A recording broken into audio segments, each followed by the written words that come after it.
Olá! Hoje a gente vai fundo na dieta cetogênica, um assunto que sempre gera muita conversa, muita dúvida. Nosso guia aqui é um e-book sobre o tema e, com base nele, vamos entender o que é essa dieta, como ela funciona e, o mais importante, para quem ela pode ser ou não indicada. Para começar, essa pergunta aqui é o centro de tudo.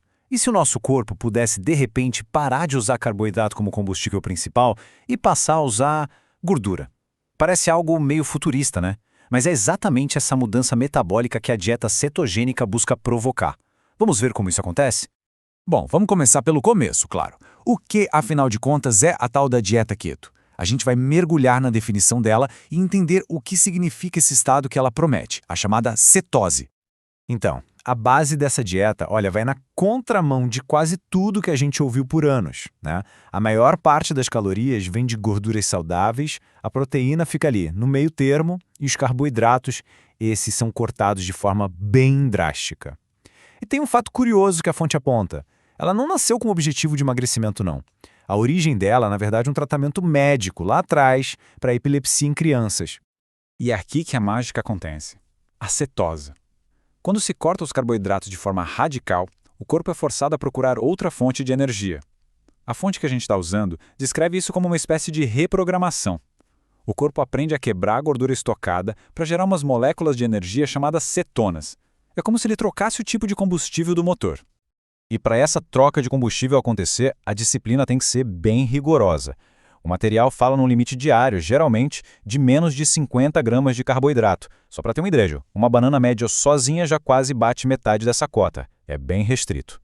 Certo? Entendido. Mas por que todo esse esforço? O que leva tanta gente a se interessar por essa dieta? Agora a gente vai dar uma olhada no que realmente chama atenção. A lista de possíveis benefícios para a saúde que a fonte associa a esse plano alimentar. E a lista de benefícios que o e-book cita é bem longa, viu?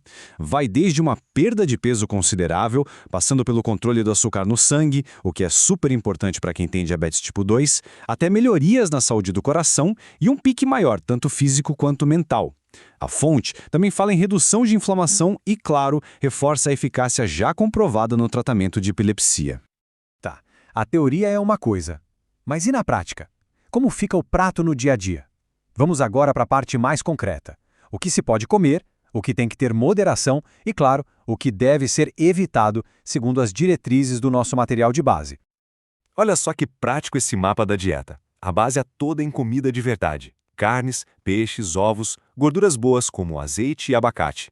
Alguns itens, como as frutas vermelhas, podem entrar, mas com moderação.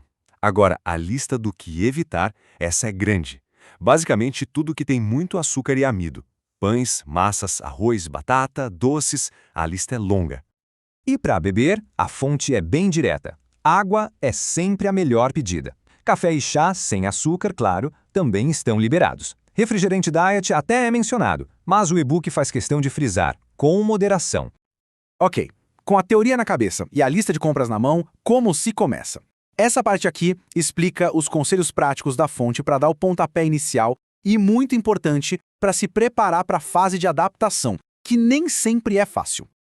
A fonte sugere começar com estratégia. Primeiro de tudo, entender bem o processo. Depois, planejar.